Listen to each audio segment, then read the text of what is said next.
Welcome back to BCN news. Anantapuram జిల్లా కళ్యాణదుర్గంలో ఎలుగుబంటి సంచారం కలకలం రేపింది. మార్కెట్ యార్డ్ సమీపంలో ఎలుగుబంటి సంచరించింది. ఇటీవలే ఎలుగుబంట్లు కాలనీలోకి వస్తున్నాయని స్థానికులు వాపోయారు. చీకటి పడితే కాలనీలోని ఇళ్లలోకి వస్తున్నాయని చెప్పారు. గతంలోనూ ఎలుగుబంట్లు ఇళ్లలోకి చొరబడ్డాయని, జనవాసాల్లో తిరిగి తమను భయాందోళనకు గురిచేస్తున్నాయని స్థానికులు తెలిపారు. ఫ్యాక్టరీ లోపల గందరగోళం సృష్టించి బిస్కెట్ బాక్సులు ముక్కలు చేసి బిస్కెట్లు తినేసింది. ఇవన్నీ సీసీ కెమెరాలో రికార్డు అయిన సంగతి తెలిసిందే. చీకటి పడితే చాలు చుట్టూ జనవాసాలు ఉన్నా ఎలుగుబంట్ల బెడద ఎక్కువైందని మంగళ కాలనీ, పూర్ణానంద ఆశ్రమం పరిసరాల్లో నివసిస్తున్న ప్రజలు వాపోయారు. ఏపీలోని నంద్యాల జిల్లాలో ఉన్న శ్రీశైలం ప్రాజెక్టుకు వరద పోటెత్తుతోంది. ప్రాజెక్టు గరిష్ట నీటి మట్టానికి చేరుకోవడంతో అధికారులు గేట్లు ఎత్తి ప్రాజెక్టు నుంచి నీటిని కిందికి వదిలారు. ఎగువ ప్రాంతాల నుంచి శ్రీశైలానికి వరద ప్రవాహం పెరగడంతో అధికారులు నీటిని దిగువకు విడుదల చేస్తున్నారు. విడుదల చేసే సమయంలో ఆవిష్కృతమయ్యే అపురూప దృశ్యాన్ని తిలకించేందుకు భారీగా పర్యాటకులు తరలిరావడంతో శ్రీశైలం ప్రాజెక్టు పరిసర ప్రాంతాలు సందడిగా మారాయి. మరోవైపు రాత్రి సమయంలో త్రివర్ణ కాంతుల మధ్య ప్రాజెక్టు అందాలు పర్యాటకులను కట్టిపడేస్తోంది. దీంతో అక్కడ భారీగా ట్రాఫిక్ అంతరాయం ఏర్పడుతోంది.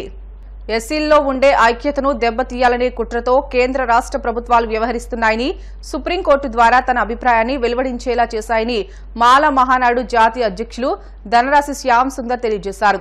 ఆదివారం కాకినాడ రేచర్లపేట రైల్వే గేటు వద్ద ఉన్న అంబేద్కర్ విగ్రహం వద్ద ధనరాశి శ్యామ్ సుందర్ అధ్యక్షతన నిరసన తెలియజేశారు. దళితుల్లో ఐక్యతను దెబ్బతీయడానికి కేంద్ర రాష్ట ప్రభుత్వాల తీరుపై అసహనం వ్యక్తం చేశారు. భారత రాజ్యాంగాన్ని మార్చాలని ఉద్దేశం ఉన్న ప్రతి ఒక్కరికి గుణపాఠం చెప్పే రోజులు దగ్గరలోనే ఉన్నాయని శ్యామ్ సుందర్ తెలియజేశారు. ఈ కార్యక్రమంలో దళిత సంఘాల నాయకులు పాల్గొన్నారు. అత్యున్నత న్యాయస్థానమైన సుప్రీంకోర్టు 7 ధర్మాసనంలో 6 వర్గీకరణ చేయాలని, ఎస్సీ ఎస్టీలను విడదీయాలని, ఈ భారతదేశంలో ఉన్న ఐకమత్యాన్ని పాడు చేయాలని, ఎప్పుడూ కూడా ఈ భారతదేశంలో దళిత గిరిజనులు ఎవరూ కూడా రాజ్యాధికారానికి రాకూడదనే దురుద్దేశంతో మాత్రమే ఈ వర్గీకరణ అనేది తీసుకొని వచ్చి ఎస్సీ ఎస్టీల్ని విడదీసి క్రిమిలేయర్ అని ఒక కొత్త పదాన్ని తీసుకొచ్చారు. ఈ క్రిమిలేయర్ అనే పదం ఏంటంటే, ఎవడన్నా చిన్న ఉద్యోగం చేసుకున్నా, ఎవరికన్నా ఇల్లున్నా వారికి రాజ్యాంగ ఫలాలు వర్గీకరణలో కాకుండా చేసి ఈ రాజ్యాంగ ఫలాలు అందకుండా చేయాలని చెప్పి ఈ రిజర్వేషన్ ని రద్దు చేయాలని ఒక కుతంత్రం ప్రకారంగా RSS చేసిన కుట్రకి అత్యున్నత న్యాయస్థానం కూడా ఈ విధమైన జడ్జిమెంట్లు ఇవ్వడం అనేది తప్పని, ఇది తీవ్రంగా వ్యతిరేకిస్తూ మేము అత్యున్నత న్యాయస్థానానికి రేపు రివ్యూకి వెళ్తున్నాం. రివ్యూకి వెళ్ళిన తర్వాత ఏం జరుగుతుందో చూసి భారతదేశం మొత్తం మీద ఎస్సీ ఎస్టీలు అందరూ కలిసి ఐకమత్యంగా రేపు జరగబోయే ఉద్యమాలకి ఈ ప్రభుత్వాలే బాధ్యత వహించాలని, ఈ దళితులను విడదీస్తే చూస్తూ ఊరుకునేది లేదు. ఈ విధంగా చేయడం వల్ల దళితుల్లో ఐకమత్యం పెరిగి రేపు రాజ్యాధికారానికి కూడా మేము రావడానికి అవకాశం కల్పించినందుకు ఒక విధంగా ధన్యవాదాలు తెలియజేస్తూ, బాబాసాహెబ్ అంబేద్కర్ రాజ్యాంగాన్ని తుదిపెట్టించాలని చెప్పి ఈ ప్రభుత్వాలు చేస్తున్న కుట్రని ఏ పరిస్థితులను తిప్పికొడతామని చెప్పి తెలియజేస్తూ విరమిస్తామని. జై భీమ్. ఒక కోచింగ్ సెంటర్ వద్ద ఒక యువతిని కొందరు ఆకతాయిలు వేధించారు. విద్యార్థినితో అసభ్యంగా ప్రవర్తించారు. అనంతరం ఆ యువతి పోలీసులకు ఫిర్యాదు చేయడంతో నిందితులను అదుపులోకి తీసుకున్నారు. ఉత్తరప్రదేశ్లోని ముజఫర్నగర్లో ఈ ఘటన జరిగింది. ముసుగులు ధరించిన 3 వ్యక్తులు గాంధీ కాలనీలోని ఒక కోచింగ్ సెంటర్ వద్దకు బైక్ పై వచ్చి ఓ యువతిని వేధించారు. తాను ఏమీ అనలేదని ఆ యువతి వేడుకున్నప్పటికీ వారు వదిలిపెట్టలేదు. బలవంతంగా ఆమెతో క్షమాపణలు చెప్పించుకున్నారు. అనంతరం ఆమె తండ్రి, సోదరుడు బైక్ పై అక్కడకు చేరుకుని యువతిని వేధించిన వారి కోసం వెతికారు. జంక్షన్ వద్ద వారు ఉండడం చూసి పట్టుకునేందుకు ప్రయత్నించారు. అయితే బైక్ ని విడిన ఆ వ్యక్తులు అక్కడి నుంచి పారిపోయారు. నంబర్ ప్లేట్ ఆధారంగా 2 నిందితులైన శోభిత్ శర్మ, ఉజ్వల్ కుమార్ ను అరెస్ట్ చేశారు.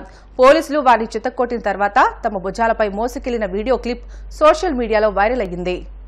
आज शाम थाना नई मंडी में लगभग 5 बजे के आसपास 3 अज्ञात अभियुक्त गणों द्वारा बच्चियों के साथ छेड़खानी और उनको जान से मारने की धमकी की ये घटना कारित की गई थी।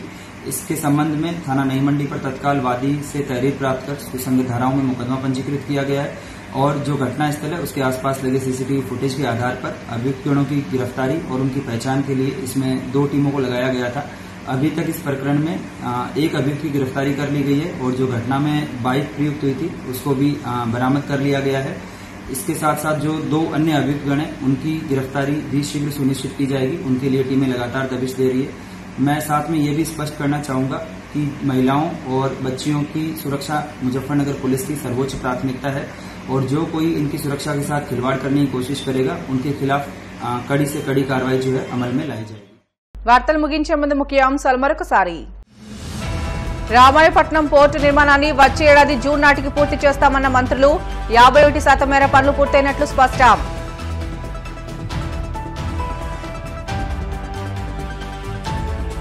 ఇచ్చిన హామీలన్నీ చంద్రబాబు తొంగలోకి తొక్కారన్న మాజీ ఎంపీ భరత్.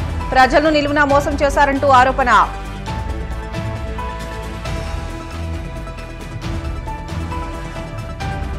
ఉత్తరప్రదేశ్లోని ముజఫర్నగర్లో యువతి పట్ల అసభ్య ప్రవర్తన. పోలీస్ ట్రీట్మెంట్ తర్వాత మారిన సీన్.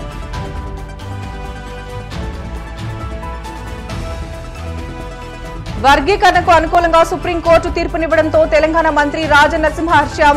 త్వరలో సీఎం రేవంత్ రెడ్డికి సత్కార సభ నిర్వహిస్తామని స్పష్టం. ఇవి ఇప్పటివరకున్న బులెటిన్లోని అప్డేట్స్. మరిన్ని వార్తల కోసం BCN digital YouTube channel, Facebook పేజీని ఫాలో అవ్వండి. అప్డేట్ వార్తల కోసం ప్లీజ్ డూ సబ్స్క్రైబ్.